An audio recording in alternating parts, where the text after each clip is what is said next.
Hello friends, welcome back to my channel. இன்றைக்கி நம்ம வீடியோவில் ஒரு ஸ்வீட் ரெசிபி தான் பார்க்க போகிறோம். பாசிப்பயிறு வச்சு சுசியம் எப்படி பண்ணுறதுன்னு பார்க்கலாம். வாங்க ஃப்ரெண்ட்ஸ், வீடியோக்குள்ளே போகலாம். பாசிப்பயிறு சுசியம் பண்ணுறதுக்கு இன்றைக்கி நான் ஒரு 100 கிராம் பாசிப்பயிறு எடுத்து ஒரு 1 ஹவர் தண்ணியில் இந்த மாதிரி ஊற வச்சு எடுத்துருக்கிறேன். இதை குக்கரில் சேர்த்துக்கலாம். பாசிப்பயிரை 1 ஹவர் தண்ணியில் ஊற வச்சு நல்லா அலசிட்டு குக்கரில் சேர்த்துக்கோங்க. குக்கரில் சேர்த்துட்டு இதில் ஒரு 3 டம்ளர் அளவு தண்ணி வச்சு விசில் விட்டு எடுத்துக்க போகிறோம்.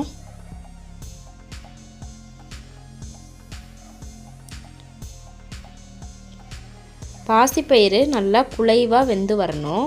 நான் 3 விசில் விட்டு எடுத்துக்கிட்டேன். பாருங்கள், பாசிப்பயிறு நல்லா குழைவாக வெந்து வந்துருச்சு. இப்போ இதில் உள்ள தண்ணியெல்லாம் வடித்து நல்லா ட்ரையாக இதை எடுத்து வச்சுக்கலாம். அடுப்பில் ஒரு கடாய் வச்சுக்கிறேன். கடாய் நல்லா சூடானதுக்கப்புறம் இதில் ஒரு ஸ்பூன் அளவுக்கு மட்டும் நெய் சேர்த்துக்கிறேன். நெய் நல்லா சூடானதுக்கப்புறம் ஒரு அரை மூடி தேங்காய் நல்லா துருவல் பண்ணி எடுத்து வச்சுருக்கிறேன். தேங்காய் துருவலை இந்த ஸ்டேஜில் இது கூட சேர்த்துக்கலாம். தேங்காயை நெய்யில் வறுக்கும் பொழுதே அதோட மனம் ரொம்ப நல்லாவே வரும். தேங்காயை நெய்யில் வறுத்ததுக்கப்புறம் இதை தனியாக எடுத்து வச்சுக்க போகிறோம். இந்த பாசிப்பயிறு சுசியம் பண்ணுறதுக்கு தேங்காயை இந்த மாதிரி நெய்யில் சேர்த்து வறுத்து கலந்து பாருங்கள். ரொம்ப டேஸ்ட்டு சூப்பராக இருக்கும். தேங்காய் வறுக்கிறப்ப அடுப்பை சிம்மில் வச்சே வறுத்துக்கோங்க.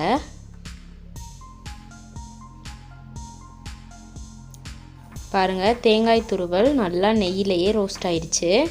இந்த மாதிரி வறுத்து செய்கிறப்ப சுசியம் ரொம்ப நேரம் கெட்டு போகாமல் இருக்கும். தேங்காய் துருவலை தனியாக மாற்றி வச்சுட்டேன். அடுப்பில் அதே பேன் வச்சுட்டு இதில் இப்போ வெள்ளைப்பாகு எடுத்துக்க போகிறோம். 150 கிராம் பாசிப்பருப்புக்கு 200 கிராம் வெல்லம் எடுத்துருக்கிறேன். வெல்லத்தில் தூசிலாம் இருக்குங்கிறதுனால ஃபஸ்ட்டு இதை தண்ணியில் கரைச்சி வடிகட்டி எடுத்துக்கலாம். ரொம்ப கம்பிப்பதம் வர்ற அளவுக்கு பாகு காய்ச்சணும்னு அவசியம் இல்லை. வெல்லம் நல்லா கரைஞ்சி ஒரு கொதி வந்தாலே போதும். தண்ணி ரொம்ப சேர்த்துறாதீங்க. 1 கப் வெல்லத்துக்கு அரை கப் தண்ணி சேருங்க. அதுவே போதுமான அளவாக இருக்கும்.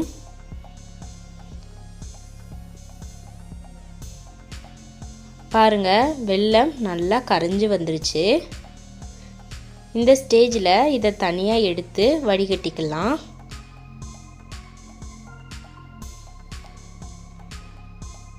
வெல்ல கரைசலை தனியாக வடிகட்டி அதே பேனில் திருப்பி சேர்த்துக்கிறேன்.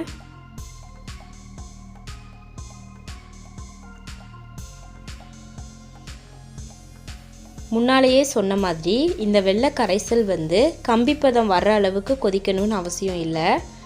ஓரளவுக்கு ஒரு கொதி வந்தாலே போதும்.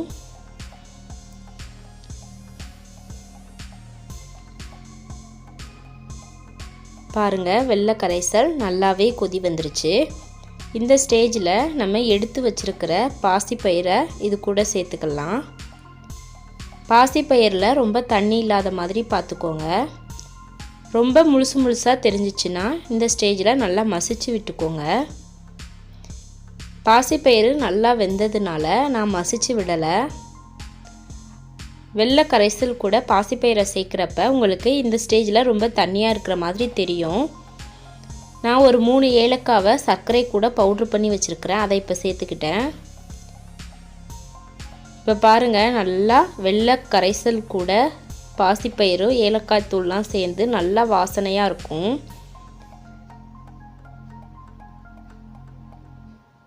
பார்க்குறதுக்கு உங்களுக்கு ரொம்ப தண்ணியாக இருக்கிற மாதிரி தெரியும். பாருங்கள், 2 நிமிஷத்துலேயே இந்தளவு நல்லா திக்காயிரும். இந்த ஸ்டேஜில் நம்ம முதல்லையே வறுத்து எடுத்து வச்சுருக்கிற தேங்காய் துருவலை சேர்த்துக்கலாம். இது இந்த ஸ்டேஜிலேயே சாப்பிட்றதுக்கு ரொம்ப டேஸ்டியாக இருக்கும். குழந்தைகளுக்கும் ரொம்ப ஹெல்த்தியான ரெசிபி. கண்டிப்பாக உங்கள் வீட்டில் இதை ட்ரை பண்ணி பாருங்கள். இப்போ நம்மளோட ஸ்டஃபிங் ரெடி ஆயிடுச்சு. அதை ஒரு பக்கம் ஆற வச்சுக்கலாம். இன்னொரு பவுலில் ஒரு 6 ஸ்பூன் அளவுக்கு மைதா மாவு எடுத்துக்கிறேன். இது கூடவே 3 ஸ்பூன் அளவுக்கு அரிசி மாவு சேர்த்துக்கலாம். மைதா வேண்டான்னு நினைக்கிறவங்க ஃபுல்லாகவே அரிசி மாவு சேர்த்துக்கலாம். அதுவும் நல்லா தான் இருக்கும். இப்போ இந்த மாவுக்கு தேவையான அளவு உப்பு சேர்த்துக்கிறேன். நான் ஒரு 1/4 ஸ்பூன் உப்பு சேர்த்துருக்கிறேன். இதில் கொஞ்சம் கொஞ்சமாக தண்ணி சேர்த்து ஒரு தோசை மாவு பதத்துக்கு மிக்ஸ் பண்ணிக்கலாம்.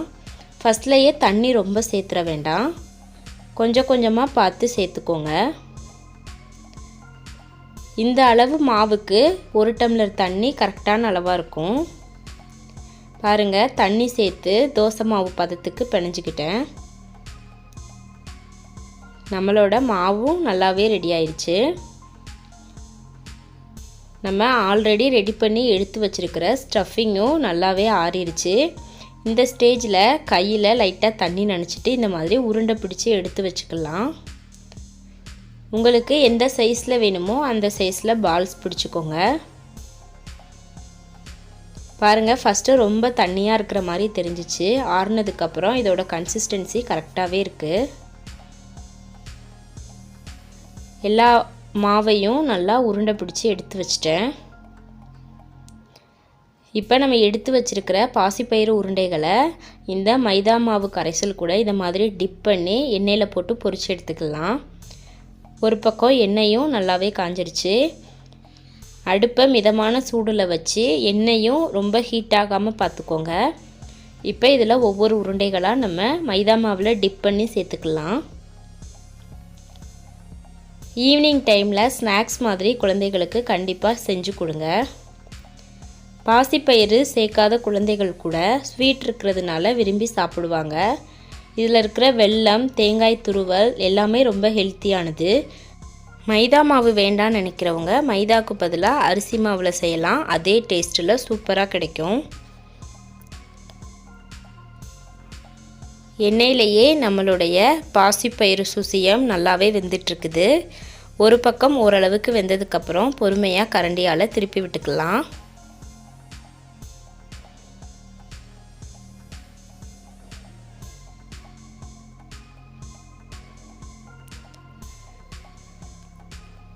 ரெண்டுலேருந்து 3 நிமிஷத்துலையே இந்த பாசிப்பயிறு சுசியம் சூப்பராக ரெடி ஆயிரும். எல்லாத்தையுமே திருப்பி விட்டாச்சு. பாருங்கள், நல்லாவே சூப்பராக ரெடி ஆயிடுச்சு. இப்போ இந்த சுசியத்தை நான் வேறு ஒரு பிளேட்டுக்கு ட்ரான்ஸ்ஃபர் பண்ணிக்கிறேன். பாருங்கள், ரொம்ப சுவையான ஹெல்த்தியான பாசிப்பயிறு சுசியம் சூப்பராக ரெடி ஆயிடுச்சு. கண்டிப்பாக நீங்களும் இதை உங்கள் வீட்டில் ட்ரை பண்ணி பாருங்கள் ஃப்ரெண்ட்ஸ். இந்த வீடியோ உங்களுக்கு பிடிச்சிருந்துச்சுன்னா லைக் பண்ணுங்கள், கமெண்ட் பண்ணுங்கள், ஷேர் பண்ணுங்கள். சப்ஸ்கிரைப் பண்ண மறந்துடாதீங்க ஃப்ரெண்ட்ஸ். அப்படியே பக்கத்தில் இருக்கிற பெல் பட்டனை கிளிக் பண்ணுங்கள். அப்போ தான் நான் போடுற வீடியோ உடனுக்குடனேயே உங்களுக்கு வந்து சேரும். தேங்க்யூ.